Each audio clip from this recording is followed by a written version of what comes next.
네, 여러분 반갑습니다. 김남규입니다. 우리 벌써 4주차 수업이네요.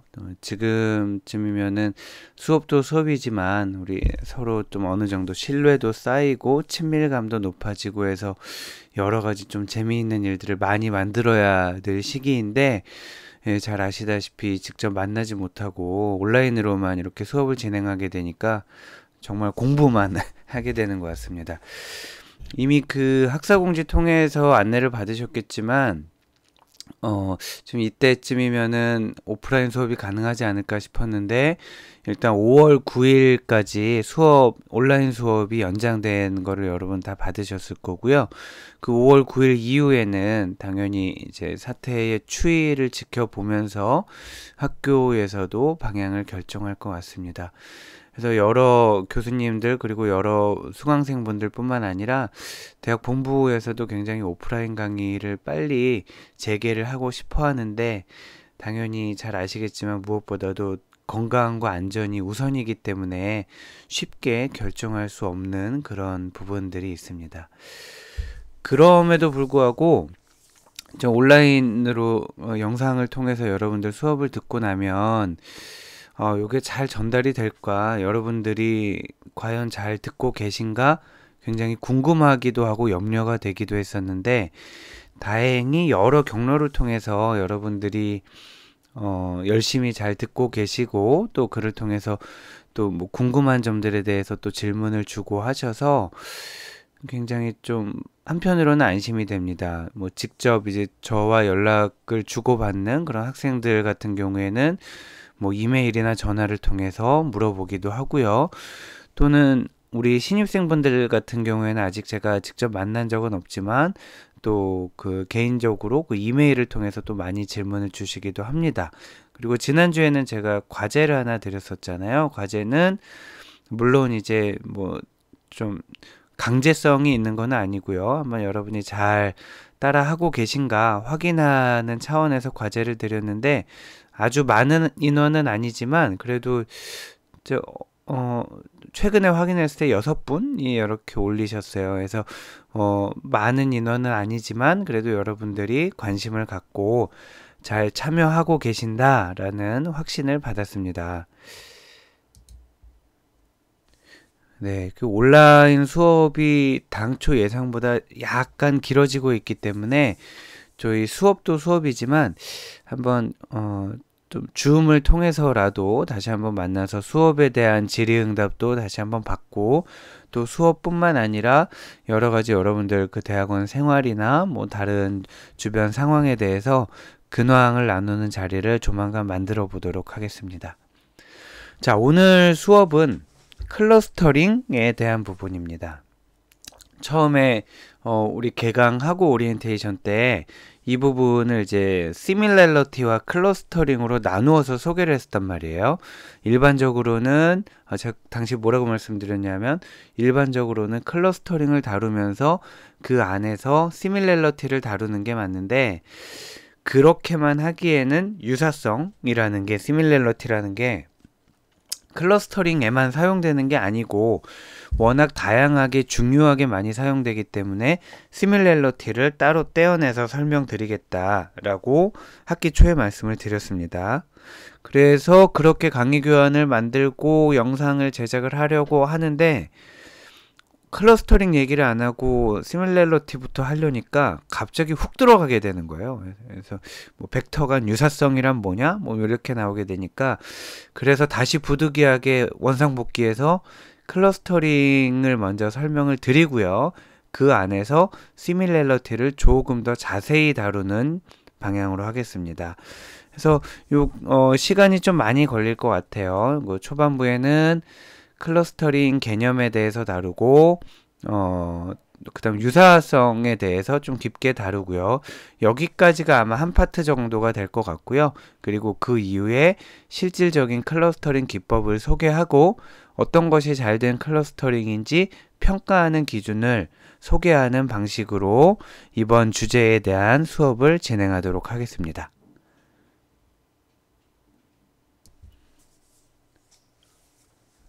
자, 구체적으로 우리가 클러스터링 관련해서 다룰 내용은 다음과 같습니다.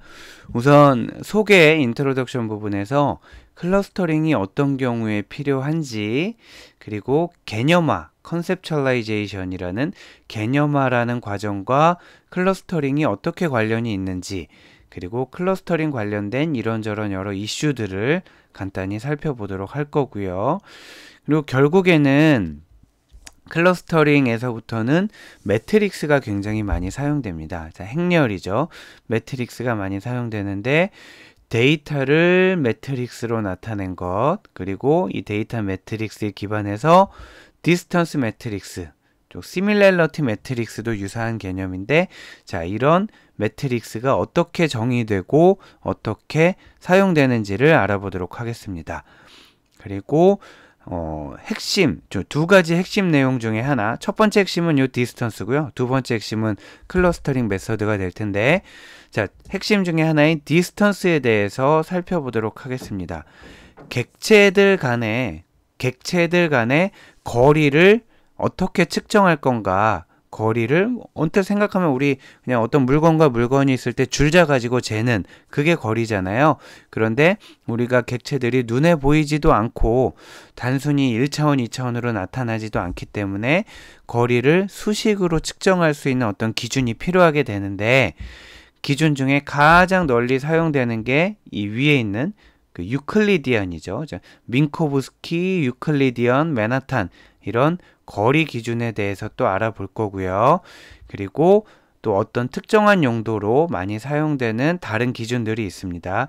자카드 거리, 레빈슈타인 거리, 코사인 거리, 이러한 여러 가지 거리의 기준들에 대해서 살펴보도록 하겠습니다. 여기까지가 하나의 큰 틀이 끝날 것 같고요. 그 다음으로 우리가 살펴볼 주제는 실제로 이런 거리들에 기반을 해서 클러스터링을 수행하는 여러 가지 알고리즘들에 대해서 살펴볼 겁니다.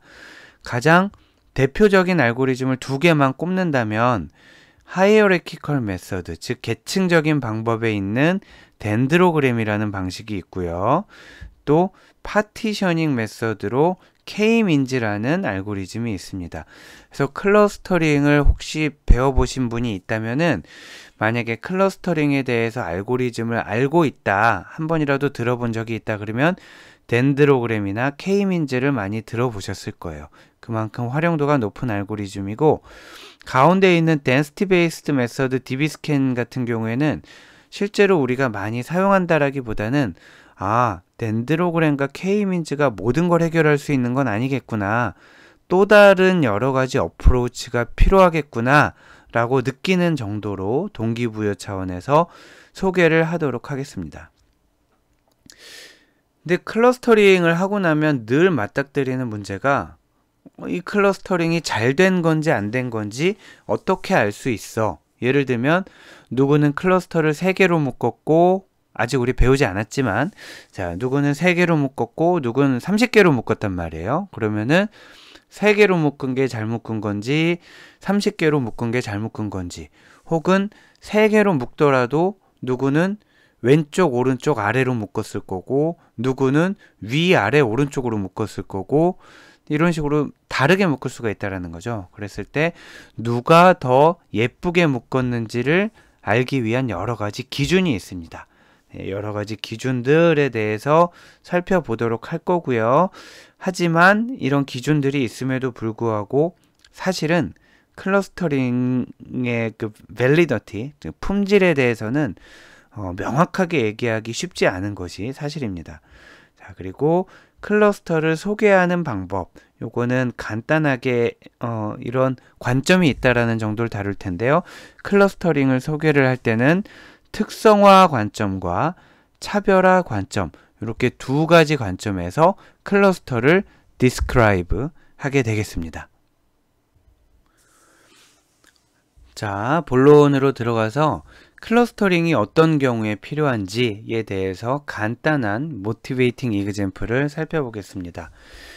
어떤 의류업체가 있다고 가정을 해볼게요. 의류업체가 있는데 전국에 매장이 꽤 많이 있네요. 689개의 매장을 가지고 있어요. 그런데 이 매장들을 통해서 더 많은 매출을 창출하기 위해서 본사 차원에서 이제 전략을 수립하려고 하는 겁니다. 우리 고객들은 이러이러한 특징이 있으니 앞으로는 이러이러한 방식으로 마케팅을 진행하자, 또 뭐 이벤트를 하자라는 전략을 수립하려고 하는 거예요. 자, 그래서 본사에서 전략을 짜려고 하다 보니까 전략을 몇 개를 짜야 될지는 모르겠는 거야. 예를 들면은 전국에 있는 모든 매장에 대해서 완벽한 한 가지 전략을 만들어서 이 동일한 전략을 모든 689개의 매장이 똑같이 사용하게 할 거냐. 이게 이렇지 않다라는 거예요. 또 왜냐면은 어떤 매장은 뭐 서울 뭐 번화가에 있을 거고요. 또 어떤 매장은 뭐 아니면 휴양지에 있을 수도 있고요. 또 뭐 제주도에 있을 수도 있고 강원도에 있을 수도 있고 뭐 서울, 인천, 경기 어디에 있을지 모르잖아요. 그래서 각 지역마다 유동인구도 다를 거고요. 거기에 오는 고객층들의 특징이 다 다를 거란 말이에요. 그런데 이런 매장들에 대해서 매장의 특징을 무시하고 그냥 동일한 전략 하나를 수립해서 내려보낸다? 잘 안 될 거라는 거야. 자, 이건 잘 안 될 겁니다. 그러면 어떻게 하면 좋겠어요? 689개의 매장별로 전략을 수립한다? 이걸 어떻게 하겠냐고요. 자, 지금 689개가 아니라 만약에 6만 개면 어떻게 할 거예요? 이거 안 된단 말이에요. 매장마다 맞춤형으로 전략을 수립한다? 이거는 쉽지도 않을 뿐만 아니라 하나의 매장 안에 충분한 분석을 할 만한 충분한 데이터가 쌓여 있기를 기대하기도 어렵습니다. 그래서 어느 정도 패턴화할 수 있는 데이터가 쌓일 정도의 규모가 되어야 되고요. 그리고 만들 수 있는 전략의 수, 이거는 뭐 정답은 없지만 뭐 예를 들면 뭐 하나의 전략으로 할 수도 없지만 689개를 할 수도 없잖아요. 뭐 예를 들면 뭐 전략 5개를 수립해서 1번 전략이 어울리는 매장이 있고 2번 전략이 어울리는 매장이 있고 이런 식으로 하게 된다라는 거죠. 자, 지금 말씀드린 아주 러프한 숫자이지만 1도 아니고 689도 아닌 뭐 3, 5 이런 식으로 그 중간 어디엔가 있는 숫자를 매긴 게 클러스터링의 기본이라고 보면 되겠습니다. 즉 군집화라는 것을 우리가 함으로써 군집화를 통해서 689개의 매장을 우리가 만질 수 있는, 우리가 다룰 수 있는 수준의 그룹으로 나눈다라는 거예요. 3개의 그룹으로 나눈다든지 5개의 그룹으로 나눈다든지 하게 되는 거죠. 그런 다음에 각 그룹별로 특성을 찾아내는 거예요. 자, 1번 그룹은 어떤 특징이 있고 2번 그룹은 어떤 특징이 있고 해서 각 그룹의 특징을 찾아낸 다음에 그룹마다 특징이 다 다를 거 아니에요. 그룹마다 특징이 다를 거기 때문에 그룹 간 차별화된 전략을 수립한다라는 거죠. 자, 이런 방식을 통해서 나온 결론을 고객을 세분화하고 시장을 세분화하고 또 문서를 나누는 데에 사용할 수가 있게 된다. 이렇게 보시면 되겠습니다. 자, 그러면은 특성화와 차별화에 대해서 한번 간단히 먼저 살펴볼까요? 지금 같은 경우에 689개의 매장이 있는데 689개의 매장을 3개의 클러스터로 나누었어요. 하필이면 왜 3개냐? 그거는 나중에 계속 얘기가 나오게 될 겁니다. 자, 3개의 그룹으로 나누었더니 1번 그룹에 이만큼 632개가 들어가고 2번 그룹, 3번 그룹이 들어가게 됩니다. 사실은 클러스터링을 하게 되면은 꼭 이런 식으로 나누어지는 경우가 많아요. 그 하나의 그룹에 굉장히 많은 그런 아이들이 우르르 몰려가게 되는 거죠. 자, 이렇게 되면 사실은 689개 매장 전체의 평균은 요 1번 그룹을 따라가게 됩니다. 그래서 절대 다수가 속한 그룹이 존재하게 되고요. 이상적으로는 이렇게 매장 수가 골고루 예를 들면 200, 200, 200개 이렇게 나오면 좋겠지만 그렇게 잘 나오지는 않습니다. 자, 1번 그룹이 있고요. 2번 그룹은 굉장히 소수네요. 2번 그룹은 너무 소수라서 글쎄요. 여기에서 어떤 결론을 얻게 되더라도 689개의 매장 중에 10개의 매장만이 속해 있는 그룹, 그 그룹의 특징을 활용하기는 마땅치 않을 때가 있습니다. 오히려 좀 요 정도가 괜찮은 것 같아요. 요 정도. 아주 절대 다수가 속해 있지도 않으면서 무시할 만한 수준도 아닌, 그런데 요 안에서 어떤 패턴이 발견된다면 얘는 이제 우리가 좀 타겟팅을 할 필요가 있게 되는 거죠. 한번 그룹들의 특성을 살펴보면 1번 그룹은 뭐 여러 가지 특성을 나타내는 기준이 있겠지만 눈에 띄는 걸 한번 해볼게요.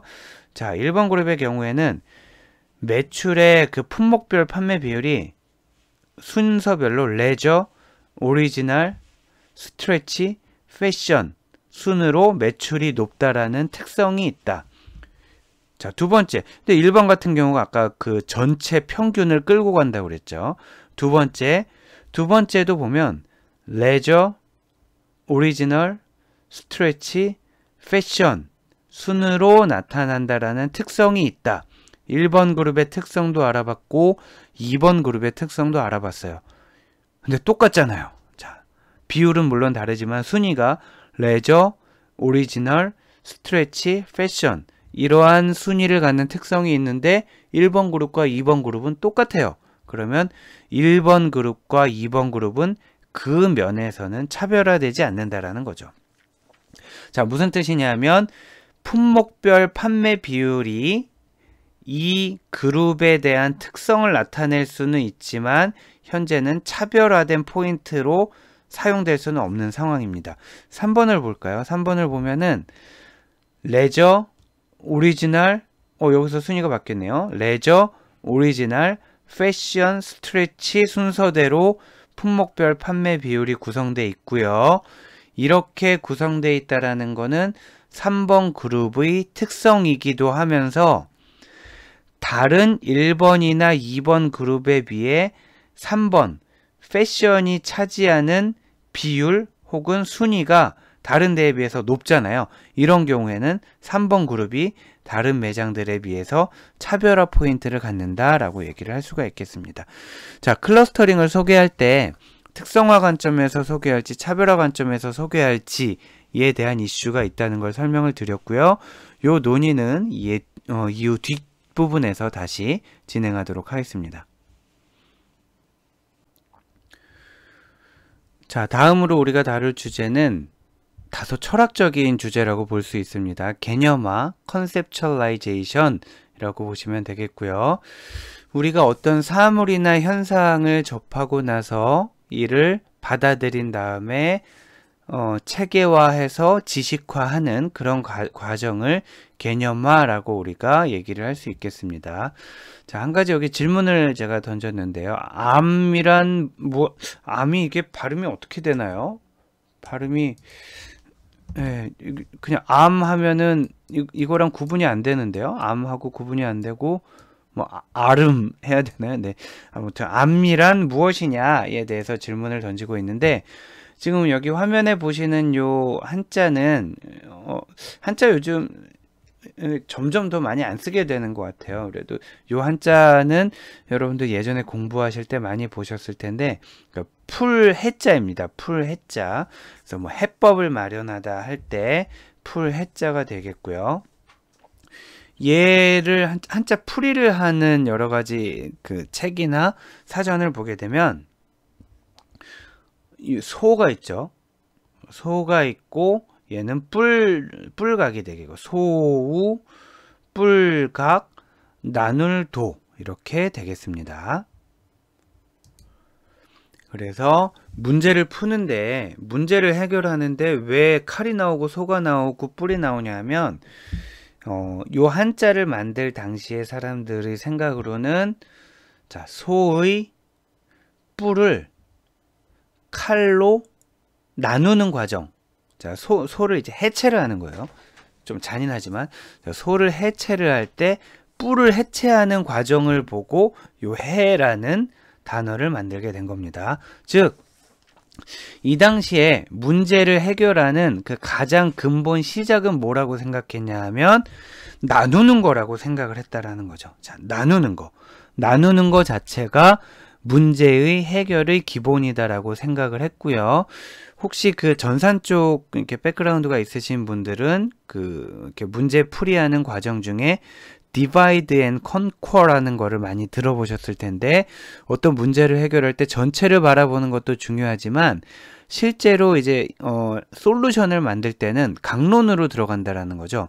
문제를 더 작은 문제, 더 작은 문제, 더 작은 문제로 나누어서 이제 요 작은 규모의 문제는 내가 풀 수 있게 되겠다 라고 하면은 이제 그 하나하나 해결한 거를 합쳐서 전체 문제를 해결하게 된다라는 거죠. 자, 아무튼 여기에서 드리고 싶은 말씀은 우리가 뭔가 알아간다라는 거, 우리가 뭔가 지식을 쌓는다라는 거에 가장 큰 출발이 나누는 거다라는 데에서 시작할 수 있다라는 말씀을 드리고 싶었습니다. 자, 그러면 실제로 어떻게 방금 앞 페이지에서 본 것처럼 나눔을 통해서 나누어가는 과정을 통해서 지식화가 이루어지는지를 간단한 예를 통해서 설명을 드리도록 하겠습니다. 자, 우리가 태어났을 때는 아는 게 없죠. 아무것도 없고 뭐 사람이다라는 인식 혹은 뭐 가전제품이다라는 인식, 이런 인식이 전혀 없습니다. 자, 여기 어떤 아이가 있죠. 네, 네, 맞습니다. 제 아이고요. 네. 네, 딸입니다. 네. 딸이에요. 네.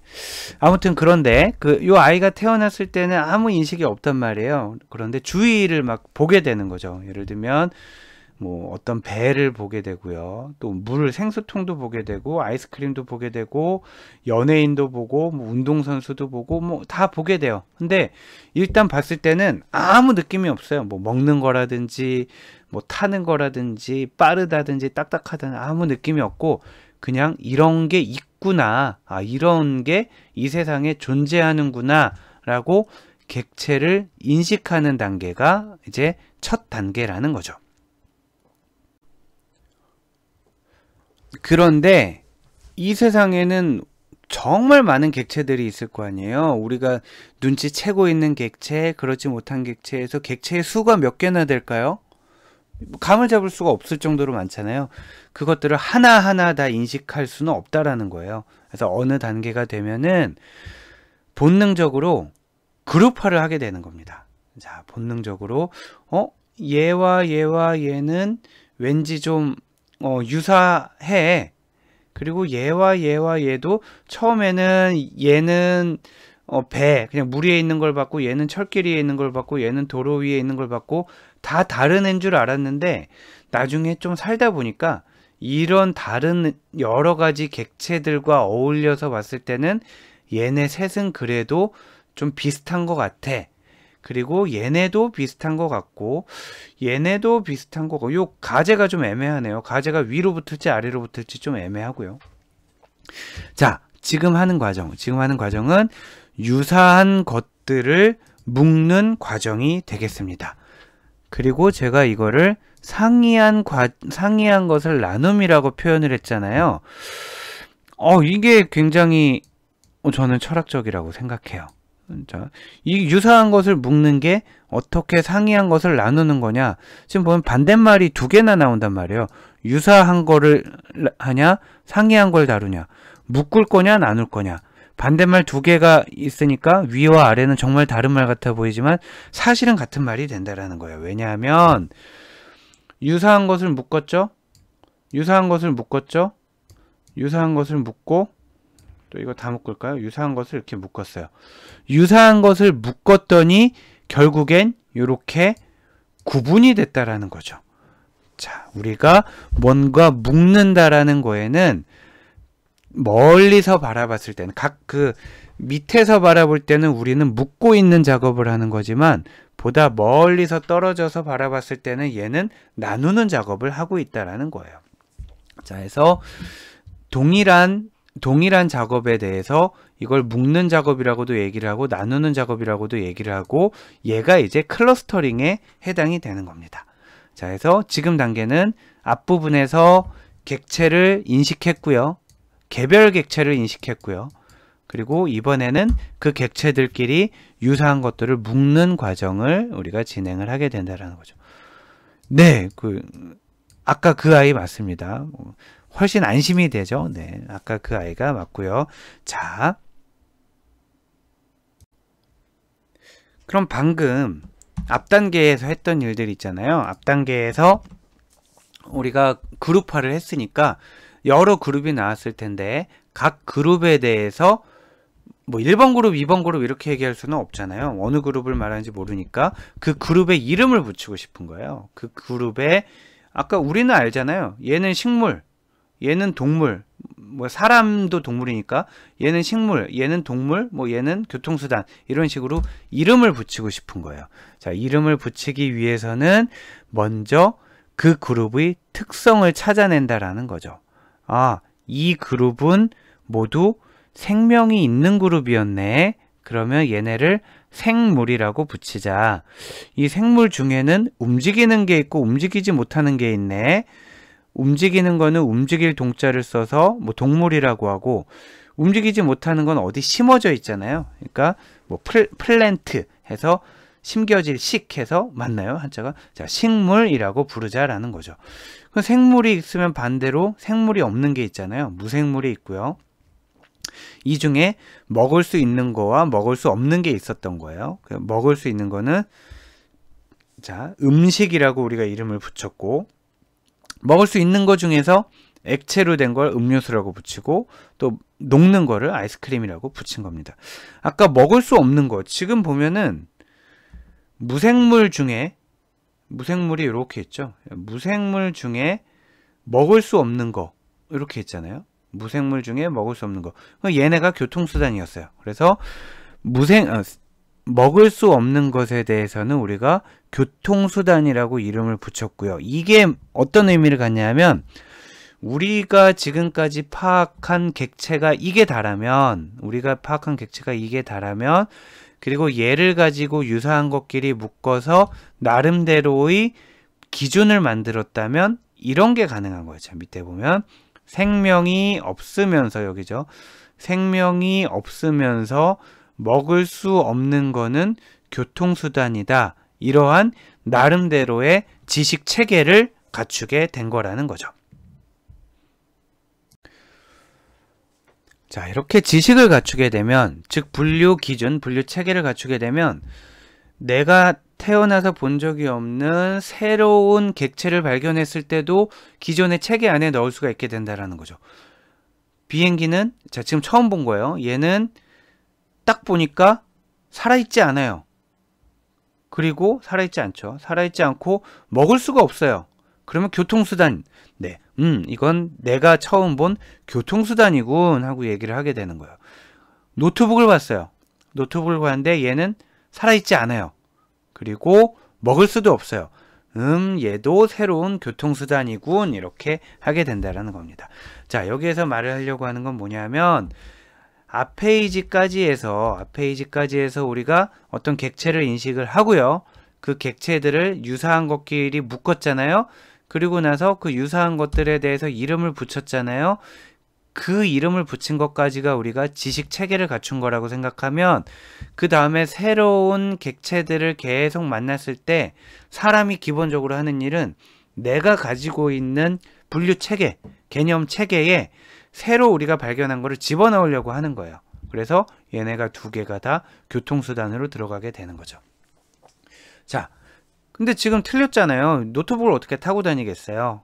이거를 우리가 분류 체계에, 우리가 갖고 있는 분류 체계에 새로운 객체들을 집어넣는 거를 이제 뒤로 가면은 분류, 클래시피케이션이라고 하게 될 텐데, 지금 간단히 결과만 얘기하면, 우리가 가지고 있는 요 룰을 요 객체에 적용을 했을 때 교통수단이라고 말을 하게 되면 왼쪽 거는 맞춘 거고요. 오른쪽 거는 틀린 거예요. 그러면 50%의 정확도를 갖는 분류 모델을 갖고 있다라고 얘기를 할 수 있는 거죠. 자, 사람은 살아가면서 새로운 객체를 발견하면 자기가 이미 갖고 있는 체계에 끼워 맞추려고 할 거고요. 안 들어맞더라도 어떻게든 끼워 맞출 거고요. 그러다가 안 들어맞는 게 너무 많아지면 그때 내 체계가 부족하군 하면서 그제서야 받아들이고 분류 체계를 수정하게 되는 거죠. 그 작업을 통해서 개념화는 계속 진화하게 된다. 이렇게 보시면 되겠습니다. 자, 그리해서 이제 클러스터링에 대해서 조금 더 사전적인 얘기로 들어가게 되면 앞 페이지에서 개념적인 내용을 다룬 거는 참고만 하시고요. 자, 군집화란 뭐냐? 일련의 객체들에 대해서 객체 우리가 원래 객체랑 개체란 말은 사실 조금 다르게 쓰일 수 있는데 지금 결국 데이터를 바라본다라고 보면 되겠어요. 객체는 오브젝트로 이제 영어로 표현이 되고요. 개체는 인디비주얼이라고 보통 많이 사용을 하게 됩니다. 자, 아무튼 각각을 우린 데이터로 바라볼 텐데 일련의 개체들에 대해서 비슷한 애들을 묶어서 그룹화하는 것. 자, 일련의 개체들을 비슷한 것으로 묶어서 그룹화하는 거고 다시 말하면 전체 이렇게 많은 개체가 있을 때 얘네를 몇 묶음으로 나누는 것이라고 보면 되겠습니다. 자, 요거 표현이 굉장히 좀 예쁜 표현이라서 그대로 영어로 써봤는데 클러스터라는 거는 즉 그룹이죠. 우리가 그룹화한 결과로 여러 그룹이 나오잖아요. Cluster is a collection of data objects that are cluster. 즉 그룹이란 무엇이냐? 동일한 그룹 안에 있는 객체들은 서로 similar 해야 되고요. 자, similar to one another within the same cluster가 되는 거고요. 자, 동일한 그룹 안에서는 이렇게 있고 이렇게 있고 얘가 있고 얘가 있고 얘가 있고 얘가 있잖아요. 자, 얘네는 서로 동일한 그룹 안에 있으니까 서로 유사해야 된다는 얘기고요. dissimilar to the objects in other cluster. 얘랑 얘는 다른 클러스터에 있잖아요. 그러니까 서로 달라야 된다라는 거죠. 그래서 동일한 애들끼리, 유사한 애들끼리는 같은 클러스터로 묶고요. 이질적인 애들끼리는 다른 클러스터에 속하게 하는 게 군집화의 목적이 되겠습니다. 자, 뒤에 이제 나중에 클래시피케이션을 배우겠지만 클러스터링과 클래시피케이션에 대해서 다시 한번 앞 페이지에서 살짝 살펴봤죠. 자, 다시 한번 말씀을 드리면 클러스터링의 목적은 여러 객체를 유사도에 따라 그룹화하는 거예요. 여러 객체를 유사도에 따라 그룹화하는 거고 그러다 보니까 목적이 A라는 객체가 그룹 1번이냐 A라는 객체가 그룹 2번이냐 이건 중요하지 않아요. 그룹 1, 2 이거 아무 의미를 갖지 않습니다. 중요한 건 뭐냐면 내가 누구랑 같이 있는지가 중요해요. 자, 클러스터링에서 의미가 있는 거는 얘가 몇 번 클러스터로 갔다라는 게 아니라 내 클러스터에 누가 있는지가 중요하다라는 거예요. 반면 클래시피케이션에서는 아까 분류를 할 때 말씀드렸잖아요. 얘는 뭐 교통수단이다, 얘는 음식이다. 이렇게 레이블이 붙어 있어요. 이미 레이블이 붙어 있어서 뭔가 새로운 객체가 딱 주어졌을 때 그럼 얘는 뭐게라고 물어보면 얘는 사람이야, 얘는 교통수단이야. 이렇게 레이블을 붙이는 게 목적입니다. 자, 클러스터링 같은 경우는 레이블이 존재하지도 않고요. 애초에 레이블이 존재하지도 않고 우리가 인위적으로 그룹 1, 그룹 2라는 레이블을 붙이기도 하지만 아무 의미가 없고요. 클러스터에서 중요한 거는 내가 누구랑 같이 한 편에 속해 있는지가 중요한 겁니다. 그리고 클래시피케이션은 내가 누구랑 같이가 중요한 게 아니고 내 레이블이 뭔지, 내가 남잔지 여잔지, 내가 사람인지 동물인지 이런 게 중요하다라고 생각하시면 되겠습니다. 자, 그런데 클러스터링은 매우 아쉽게도 굉장히 유용함에도 불구하고 여러 한계를 가지고 있습니다. 그래서 여러분이 클러스터링을 당연히 여러 용도로 수행을 하시게 되겠지만 이러이러한 한계가 있다라는 거는 알고 계신 채로 알고 계시면서 수행을 해야 되겠는데 클러스터링의 한계 중에 제일 이제 많이 지적되는 거는 클러스터를 몇 개로 나누는 게 좋은 클러스터링이냐라는 거에 대한 답이 여전히 명확하지 않다라는 건데 그 얘기는 나중에 하도록 하고요. 자, 여기서 보려고 하는 거는 우리가 클러스터링은 유사한 애들끼리 클러스터를 묶는 거라고 그랬잖아요. 그런데 유사한 객체는 항상 동일한 클러스터에 속하게 되느냐? 꼭 그렇지 않을 수 있다라는 거예요. 지금 위에 거는 우리가 지금 관심 있게 보는 거는 A, B, C 3개만 볼 겁니다. A, B, C 3개만 볼 건데 위에 거는 이상이 없어요. 자, A와 B는 가깝잖아요. 그래서 한 클러스터에 묶였고 C하고는 거리가 멀죠? 그래서 다른 클러스터에 속했어요. 근데 왼쪽 오른쪽 아래에 있는 걸 보면 어떤가요? B가 A랑 가까운가요? C랑 가까운가요? B는 A랑 가깝잖아요. 근데 이렇게 클러스터가 묶였고요. 또 이렇게 클러스터가 묶였어요. B는 C보다는 A와 가까움에도 불구하고 C와 동일한 클러스터에 속했다라는 거. 얘도 마찬가지죠. B가 A랑 가까운가요? C랑 가까운가요? 네. A랑 가깝죠? 근데 클러스터가 여기에서 나누어졌어요. 이런 식으로 그렇다고 얘가 잘못됐다라는 거는 아니에요. 잘못됐다라는 거는 아니고 다른 누가 하더라도 지금 얘를 두 그룹으로 나눠라 그러면 이렇게 나눌 거 아니에요. 또 얘를 두 그룹으로 나눠라 그러면 이렇게 나눌 거 아니에요. 자, 이거는 잘된 클러스터링임에도 불구하고 유사한 객체들이 항상 동일한 클러스터에 포함되어 있다는 것을 보장할 수는 없다. 이런 한계를 갖고 있다는 것을 알고 계셔야 할 것 같습니다. 자, 이제 좀 더 디테일한 논의로 들어갈 텐데 데이터를 유사한 애들끼리 묶으려면 데이터의 유사도를 측정을 할 수 있어야 되잖아요. 그러기 위해서는 데이터 자체가 우리가 뭔가 매저를 할 수 있는 형태로 구조화가 돼야 된다는 거고요. 그때 사용하는 게 데이터 매트릭스가 되겠습니다. 데이터 행렬.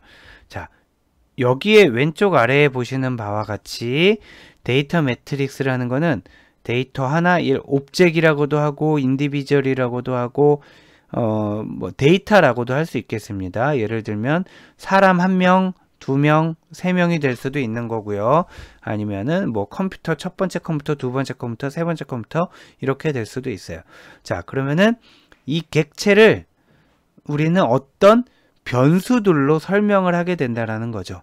예를 들면 사람이 있다면 사람을 설명하기 위한 변수로는 나이, 성별, 뭐 거주지, 뭐 신장, 뭐 이런 게 되겠죠. 그러면 사람을 나이와 성별과 키로 나타냈다. 이렇게 볼 수가 있어요. 얘를 우리가 variable이라고도 얘기를 하고요. attribute라고도 얘기를 하고요. 그리고 feature라고도 얘기를 합니다. 각각 변수라고도 얘기를 하고 속성, attribute라고도 얘기를 하고 feature는 특성이라고 번역이 되겠죠. 네. 부르는 내용은 다 다릅니다. 해서 만약에 사람 하나, 요 옵젝트 하나를 variable 3개로 표현했잖아요. 그러면 우리는 객체를 3차원으로 표현했다라고 얘기를 하게 됩니다. 그래서 하나의 객체를 몇 차원으로 표현할 거냐라는 거는 그 객체를 표현할 때 몇 개의 변수를 사용할 거냐 하는 문제다라고 보시면 되겠습니다. 똑같은 방식을 요 데이터 매트릭스를 텍스트에도 표현을 할 수 있어요. 텍스트에 표현하게 되면 이거는 그 좀 관점에 따라 달라요. 어떤 경우에는 문서를 객체로 인식하면서 그 문서의 특징을 나타내기 위해서 문서에 포함된 단어를 사용하는 경우가 있고요. 무슨 얘기냐면 자, 이 문서가 어떤 문서인지 소개해 줄게. 이 문서에는 A가 몇 번, B가 몇 번, C가 몇 번 이렇게 나왔어 라고 소개를 한다는 얘기고요. 밑에 있는 단어를 객체로 인식하고자 하는 경우에는 그 단어가 출현한 문서를 가지고 그 단어의 특징을 설명하겠다라는 거예요. 자, 무슨 얘기냐면 자, 마이닝이라는 단어에 대해서 설명을 해줄게. 이 단어가 어떤 뜻이냐 하면 1번 문서에 2번 나왔고 2번 문서에 빵번 나왔고 이런 식으로 해서 그 단어를 구조화하겠다라는 거죠. 자, 지금 왼쪽 건 뭐겠어요? 왼쪽 거는 위에 문서를 객체로 인식하는 게 있고 단어를 객체로 인식하는 게 있는데 얘는 뭐겠어요? 자, 이렇게 행 기준으로 본다 하면 문서를 객체로 인식해서 단어들의 빈도수로 나타낸 게 되겠죠. 얘도 당연히 왼쪽에 있는 거와 같이 데이터 매트릭스의 일종이고요. 특히나 얘는 문서와 용어들 간의 출현 관계를 나타낸다고 해서 얘를 닥텀 매트릭스, 다큐멘트 텀 매트릭스라고도 부르게 됩니다. 자, 앞 페이지에서 살펴본 데이터 매트릭스가 만들어지면 그 데이터와 데이터, 즉 옵젝트와 옵젝트 간의 거리를 우리가 행렬로 나타낼 수가 있게 됩니다. 실제로 거리를 계산하는 거는 이제 뒤에서 집중적으로 살펴볼 이슈인 거고요. 어떻게 해서든지 거리를 구했다라고 가정을 하면 이렇게 뭐 옵젝트 2와 옵젝트 1의 거리, 옵젝트 3와 옵젝트 2의 거리, 이런 식으로 그 각 페어 간의 거리를 행렬로 나타낼 수가 있게 되는 거죠. 그런데 주의해야 될 점이 뭐냐 하면 우리가 디스턴스 매트릭스라고 써놓고 괄호 열고 시밀래러티 매트릭스라고 대부분의 책이나 인터넷에서 얘기를 합니다. 얘는 거리를 나타내는 거고 얘는 유사도를 나타내는 거잖아요.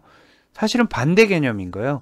거리가 가까우면 유사도가 높은 거고요. 그러니까 거리가 작으면 유사도가 큰 거고, 거리에 대한 숫자가 커지면 그만큼 멀다는 얘기니까 유사도가 낮아지는 거죠. 반대로 움직이게 되는데, 워낙 거리 행렬을 가지고 하는 일과 유사도 행렬을 가지고 하는 일이 똑같기 때문에, 목적이 같기 때문에 거의 유의어처럼 사용이 되고 있다는 거죠. 그런데 사실은 엄밀하게 말하면 디스턴스 매트릭스는 디스시밀래러티 매트릭스와 같은 뜻으로 사용이 돼야 되고요.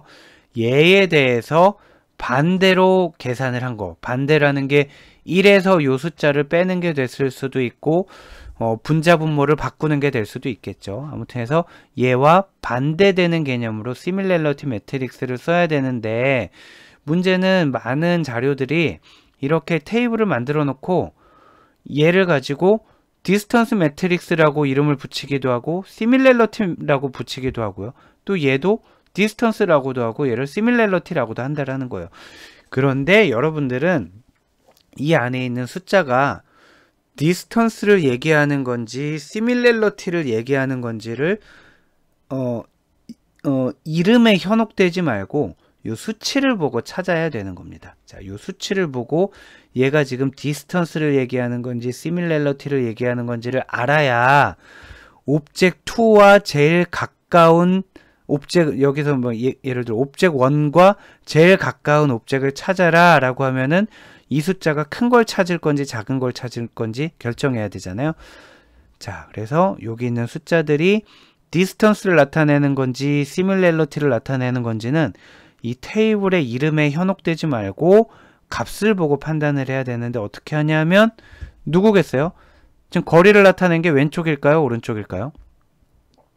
여기 D가 있고 여기 S가 있으니까 왼쪽이 거리 있겠죠. 근데 그거 그렇게 보시면 안 되고 대각선을 봐야 된다라는 거죠. 대각선을 보면 옵젝트 1과 옵젝트 1, 즉 자기 자신과의 거리가 0일까요? 유사성이 0일까요? 자, 거리가 0이라는 거죠. 자기가 그 자리에 서 있기 때문에 자기와 자기와의 거리는 0이 되는 거고요.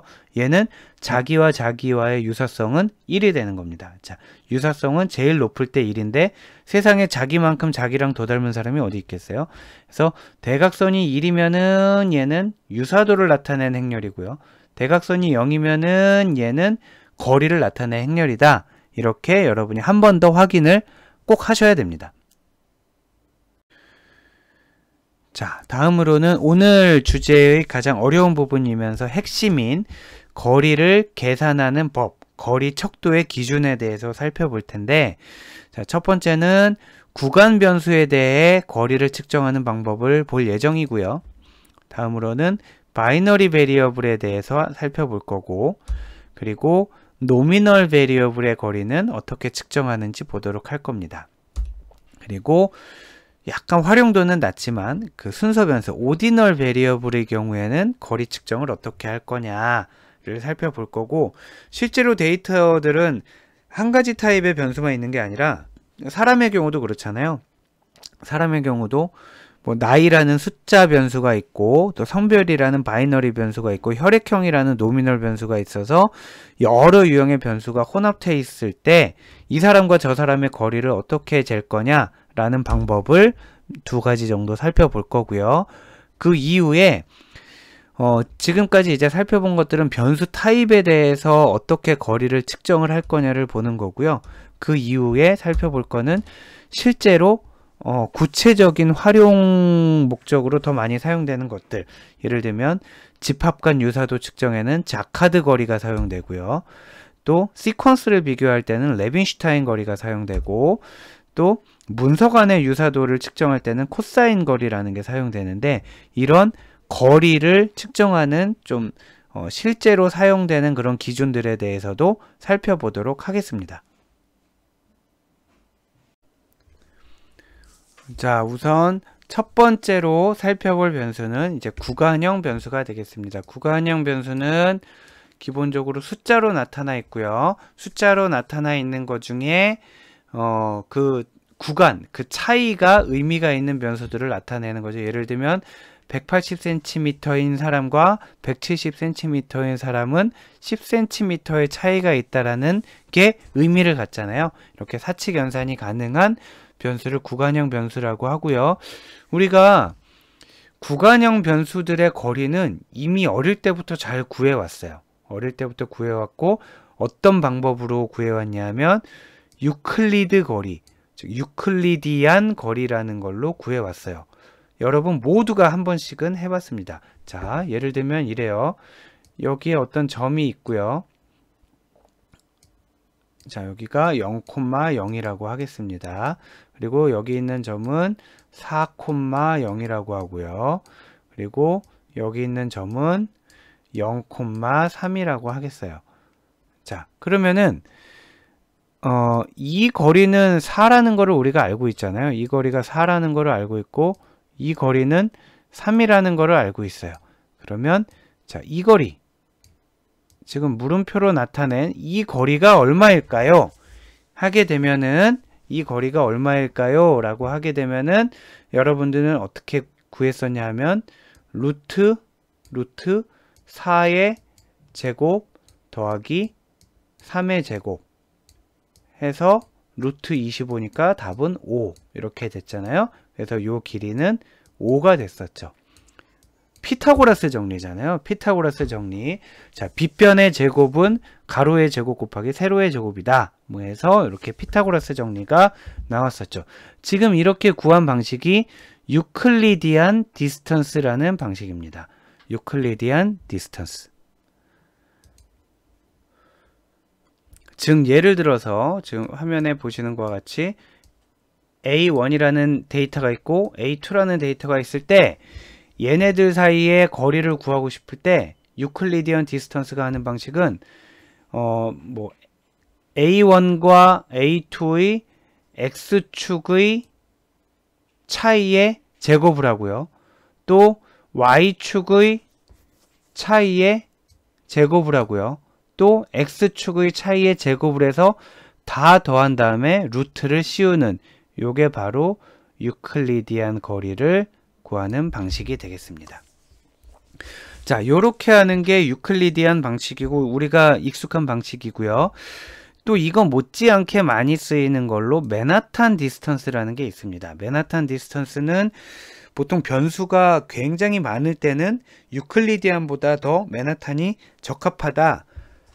늘 그렇진 않겠죠.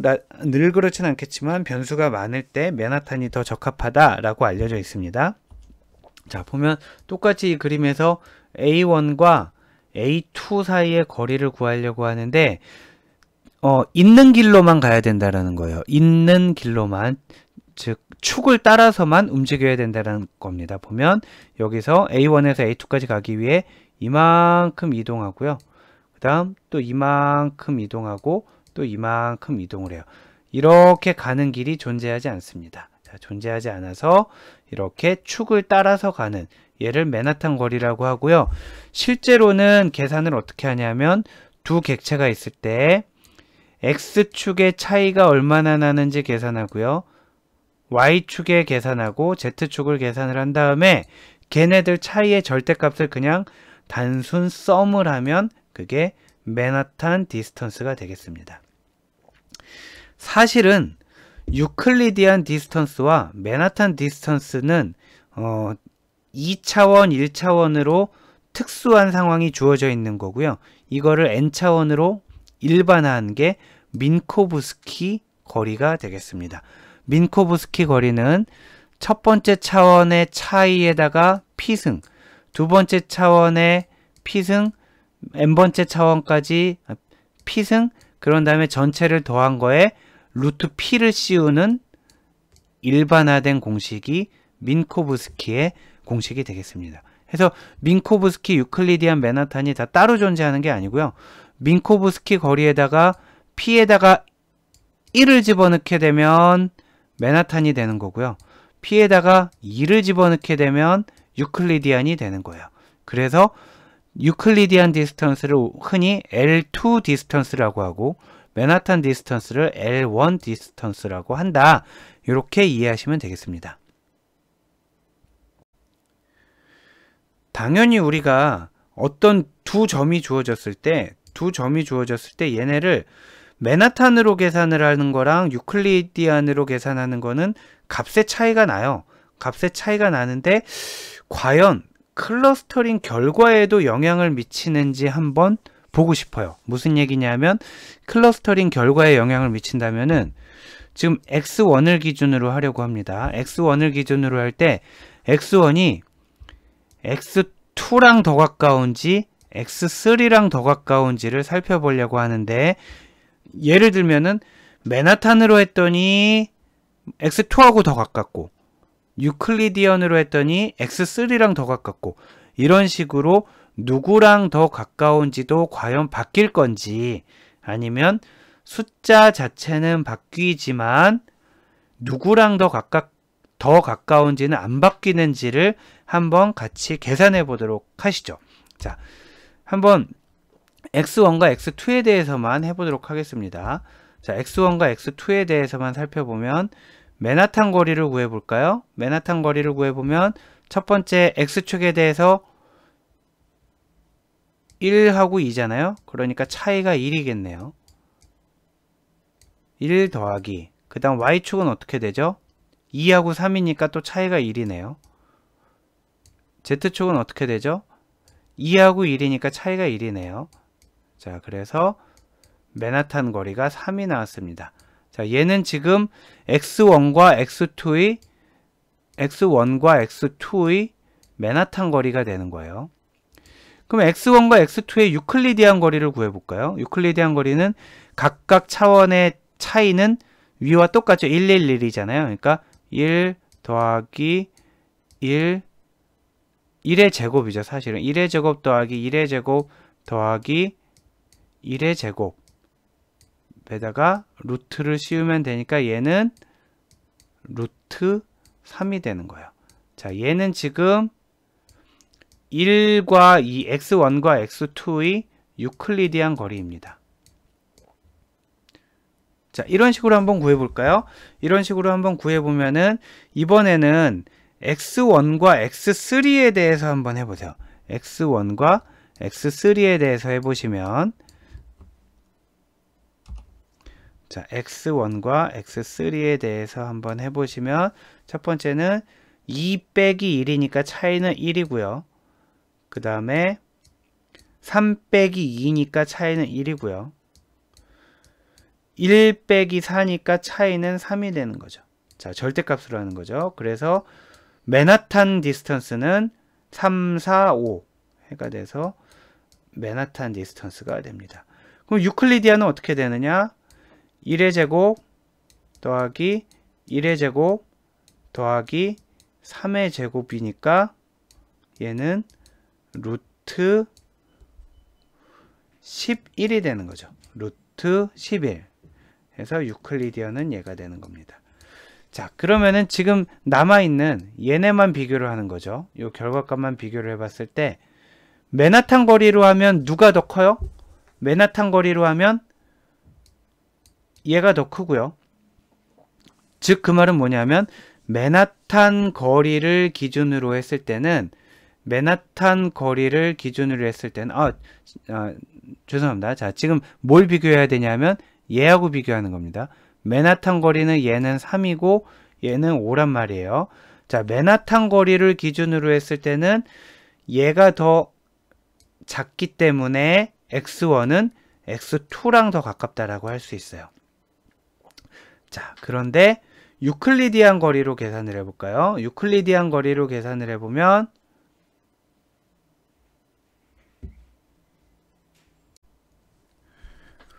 자, 거리 기준이 달라지게 되면 좀 예를 들어 유클리디안으로 한다든가 맨하탄으로 한다든가 거리 기준이 달라지게 되면 당연히 값이 달라질 거예요. 예를 들면은 x1이 있고 x2가 있잖아요.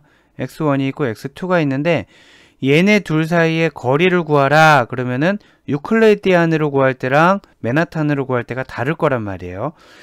그런데 지금 한번 궁금한 거는 해보고 싶은 거는 클러스터링 결과도 달라질 거냐 하는 거예요. 예를 들면 어떤 질문이냐면 맨하탄 기준으로 했더니 지금 x1이 2, 3 중에 누구랑 더 가까운지 보고 싶은 거예요. x1이 2, 3 중에 누구랑 더 가까운지를 보고 싶은데 맨하탄으로 계산했더니 x2랑 더 가까운데 유클리디안으로 했더니 x3랑 더 가깝다. 이런 식으로 누구랑 더 가까운지도 달라지는지 거리 기준에 의해서 그게 아니면 거리 기준이 달라지면 거리 숫자 자체는 달라지지만 누구랑 더 가까운지 여부는 달라지지 않고 유지가 되는지를 한번 보고 싶은 겁니다. 자, 그래서 지금 해보려고 하는 거는 요 계산을 한번 해볼게요.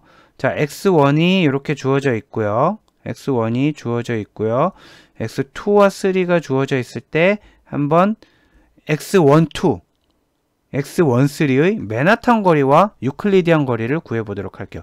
일단 x12의 맨하탄 거리를 구해볼까요? x12의 맨하탄 거리를 구해보면 1, 2, 2랑 2, 3, 1에 대해서 뺄셈을 수행하면 절대값이니까 부호는 다 플러스로 바꿀게요. 1, 1, 1이 되겠네요. 자, 그러면은 맨하탄 디스턴스는 3이 되는 겁니다. 1, 2의 맨하탄 거리는 3이 되는 거고요. 자, 3이 되고 그 다음에 유클리디안 거리를 구해볼까요? 유클리디안 거리는 이거의 제곱, 이거의 제곱, 이거의 제곱에 루트를 씌운 거잖아요. 그러니까 루트 3이 된다. 이렇게 하면 되겠습니다. 자, 다음은 네, x13에 대해서 거리를 한번 구해보도록 하겠습니다. x13에 대해서 한번 구해보면 자, 1, 2, 2 빼기 1, 2, 4가 되겠죠.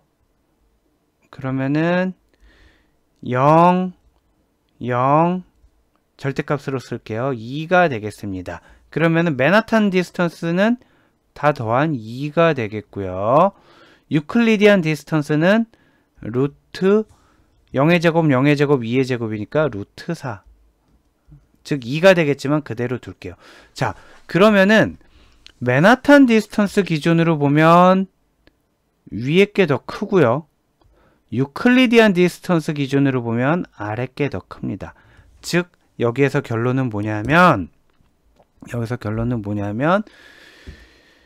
맨하탄 디스턴스 기준으로 x1의 가까운 이웃을 찾으면은 맨하탄 디스턴스 기준으로 하면은 3가 더 가깝다는 얘기고요.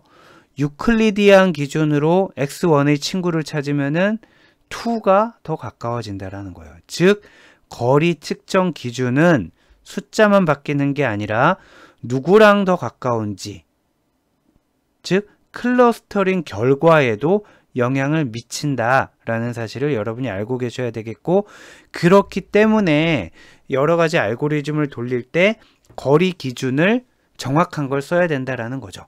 정확한 걸 써야 되고, 어떤 게 정확한지 모르는 상황에서는 기준을 여러 가지를 써보면서 더 정확도가 높은 것을 사용을 해야 된다라고 유념해 두시기 바랍니다.